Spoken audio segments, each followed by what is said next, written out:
How to connect Instagram account to Meta Business Suite. So hello guys, welcome back to my YouTube channel. In this quick tutorial, I'll be showing you how to connect Instagram account to Meta Business Suite. So let's get started. First, simply head over to any of your favorite browser and just search in for business.facebook.com. Take you to Meta Business Suite. So make sure you have already logged into your Facebook business account. So once you're inside here, all you gotta do is scroll down under the left section and simply select settings.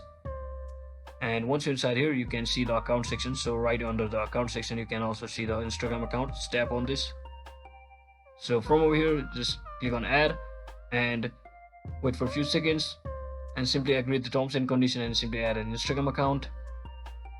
And if you have linked your Facebook to Instagram, it will automatically link or direct your Instagram account over here, and simply you have to log in as that particular user, and just like that you have successfully connected your Instagram account to your Facebook Meta Business. So that is it for today guys. I hope this video was helpful. If it was, don't forget to like and subscribe to the channel. See you on the next one.